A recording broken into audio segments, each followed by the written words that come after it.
ছিলাম কি ওদের জন্য আপনি দ্বিতীয় দ্বার গ্রহণ করেন মহারাজ। মন্ত্রী জং বাহাদুর মহারাজ কার সামনে দাঁড়িয়ে কি বলছেন একটিবার ভেবে দেখেছেন? মহারাজ শুধু শুধু আমি বলছিলাম ওই মাতৃহারা দুটি সন্তানের কথা। আপনি যদি দ্বিতীয় দ্বার গ্রহণ করেন তাহলে মাতৃহারা দুটি সন্তান মায়ের স্নেহ পাবে। মহারাজ মন্ত্রী জং বাহাদুর, মহারাজ আপনি কি ভুলে গেছেন রানী রাজলক্ষ্মীর মৃত্যুর সময় তার অঙ্গ স্পর্শ করে আমি ভগবানের নামে কসম করেছি কোনদিন দ্বিতীয় দ্বার গ্রহণ করব না। তাই আমি আপনার কথায় অসম্মত।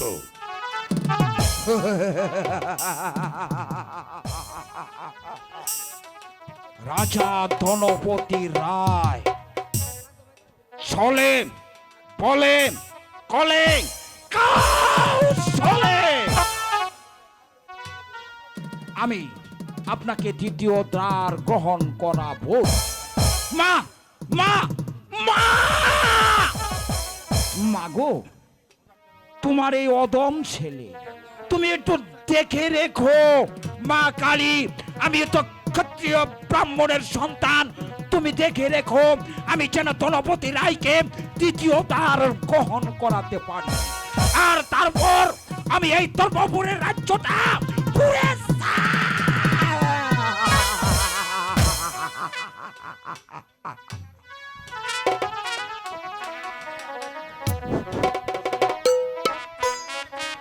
হে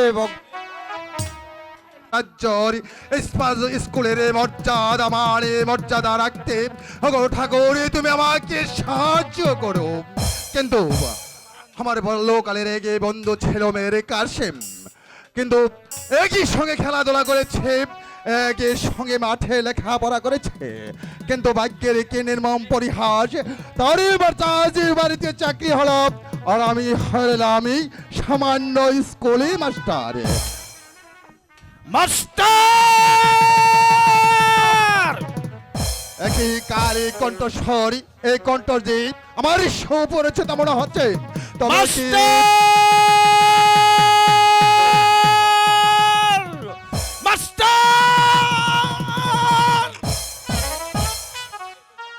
কি মেরে কাশেম মাস্টার, তোমাকে দেখছে যেন আমার কেমন লাগছে।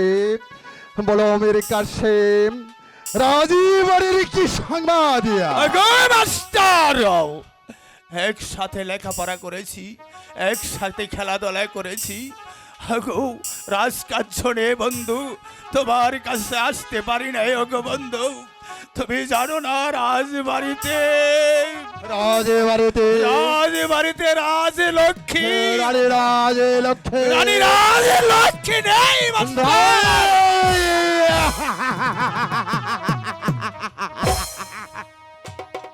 মাস্টার। মেরে কাছে মাস্টার, তুমি তোমার বাল্যকালের বন্ধু, তুমি রাজে বাড়িতে তো বড় একটি জ্বর হয়ে গেল, তুমি কি পারলে না আমাকে একটু সংবাদ পর্যন্ত দিতে? মাস্টার মেরে কাছে পারিনি মাস্টার, পারিনি। জানো মাস্টার, রাজলক্ষ্মী মৃত্যুর সময় আমাকে বলে গেছে, তার দুটি সন্তান আমার হাতে দিয়ে বলে গেছে, ওরে ও ভাই মীর কাসেম, তুমি তোমার দুটি সন্তানকে সুশিক্ষায় শিক্ষিত করে আদর্শ মানুষের মতন মানুষ করতে। ওগো মাস্টার, আমি এসেছি তোমার কাছে বিপদ পরে, তুমি পারবে না মাতৃহারা দুটি সন্তান আপন দুলালকে মানুষের মতন মানুষ করতে? মেরে কাছে এ মাস্টার, তুমি কি ভুলে গেছো ওই রানী রাজে লক্ষ্মী আমাকে রাস্তা থেকে তুলে এনে লালনে পালনে করে লেখাপড়ার সুশিক্ষায় শিক্ষিত করে তার এই ধর্মপুর রাজ্যে আমাকে চাকরি দিয়েছে। আর আমি মাতৃহারা দুটো সন্তান আপনি দুলালিকে লেখাপড়া শিক্ষায় শিক্ষিত করে একটি আদর্শ মানুষ রূপে করে তুলতে পারবো না। মাস্টার হ্যাঁ, মেরে পারবি কাছে। মাস্টার হ্যাঁ, মেরে কাছে। মাতৃহারা দুটি সন্তানকে সুশিক্ষায় শিক্ষিত করে আদর্শ মানুষের মতন মানুষ করতে তুমি দেখবে আপন দুলালকে দেখবে মেরে কাছে আপন দুলাল কোথায়? আপনার আমার কাছে সঙ্গে নিয়েছি মাস্টার তোমার সঙ্গে নিয়ে এসেছো। ওই তো দাঁড়িয়েছে মাস্টার আপন দুলাল। হ্যাঁ, এই তো তোদের শিক্ষাগুরু, নে প্রণাম করে নে আপন দুলাল।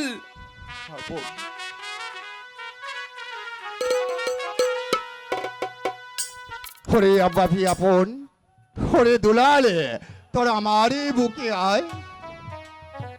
দুলাল না, আপন তোরা এখানে থাকবি, লেখাপড়া শিখবি। তোর মা কথা দিয়ে গেছে তোদেরকে সুশিক্ষায় আদর্শ মানুষের মতন মানুষ হতে হবে। তোরা থাক। না, আমরা তোমাকে ছাড়া এখানে থাকবো না। আরে বাপি আপন দুলাল, তোদেরকে ছেড়ে আমি কোথায় যাব?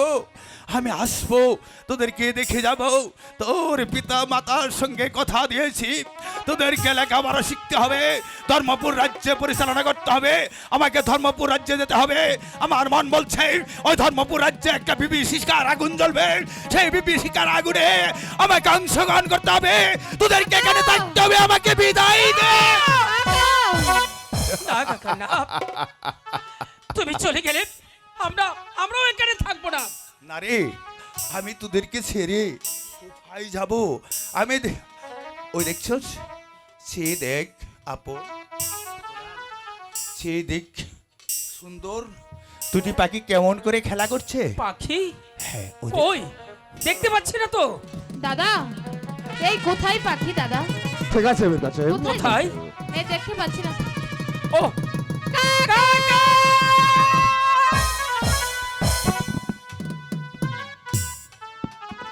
ওরে বাপে আপন, ওরে দুলাল লেখাপড়া শিক্ষায় শিক্ষিত হয়ে একটি আদর্শ মানুষের মতো মানুষ হতে হবে। তোরা চল, তোদের বটু খিদে লেগেছে, আমি তোদের কিছু খাবারের ব্যবস্থা করি কি। ঠিক আছে, তাই চলুন গুরুদেব, তাই চলুন গুরুজি।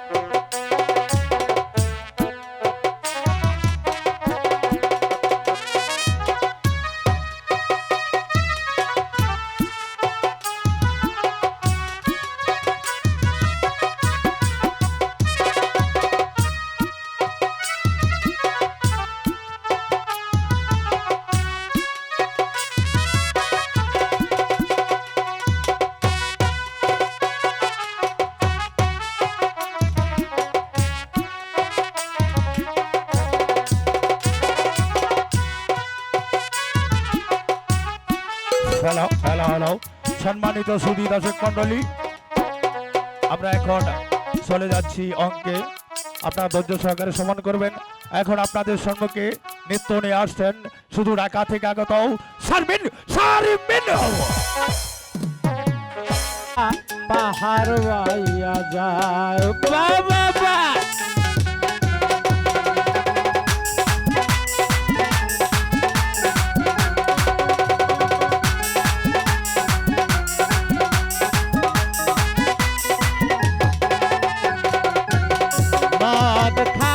শুয়া থাকি সেটানে পুষ্কনি দেখি, মদ খাইয়া শুয়া থাকি সেটানে পুষ্কনি দেখি। বাজারে দেখি তাল গাছের গায় রে মনওয়া মাঝি, মদের লোকা পাহাড় বাইয়া যায় বাবা।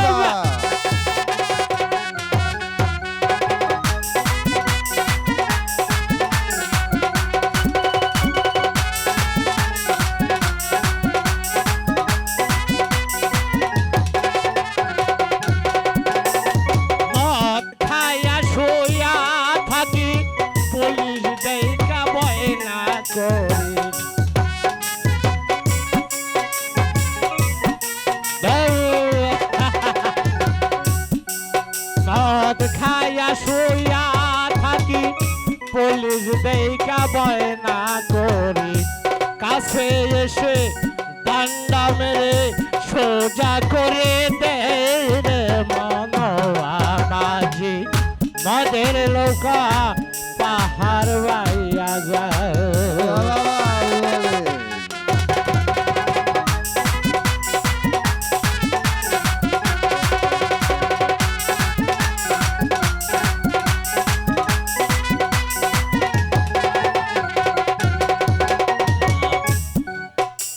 আমি যে বড় ক্লান্ত হয়ে গেছি তাই এখানে শুয়ে আমি একটু আরাম করে নেব। হ্যালো হ্যালো, বাহ, আমি অনেক দিন হয় ফুলবাগানে যাইনি। আজ আমি ফুলবাগানে গিয়ে মনের মতো করে ফুল তুলবো আর মালা গাঁথবো। মালা গেঁথে আমার প্রাণবন্ধুর গলায় পরিয়ে দেব। ফুল তুলিতে এলাম আমি ফুলের বাগানে গো,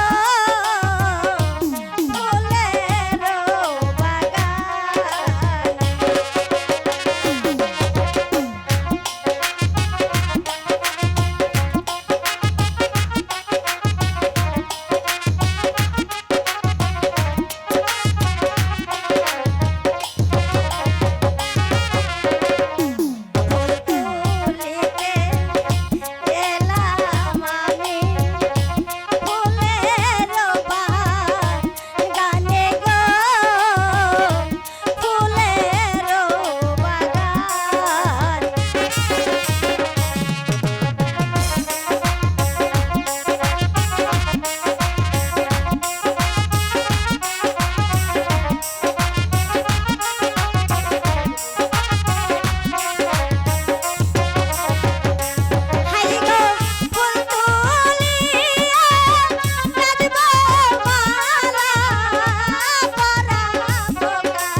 অনেকদিন পরে ফুলবাগানে বেড়াতে আসলাম, তাই আমার মন আনন্দে একটি গান গেয়ে নিলাম।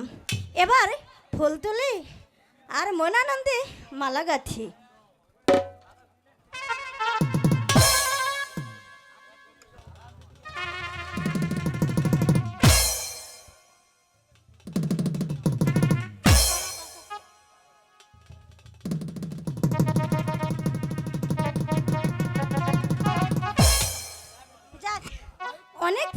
হয়ে গেছে।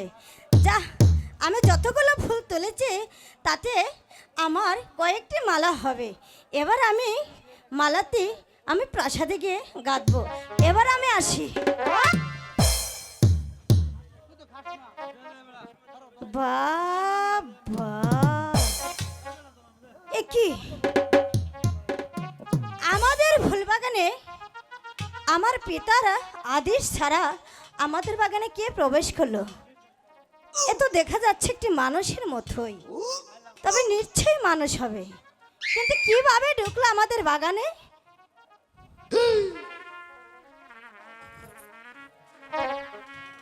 আমি একটু তাকে জাগিয়ে দেখি, জাগিয়ে জিজ্ঞাসা করি সে কোথা থেকে কিভাবে কেনই বা এখানে আসলো।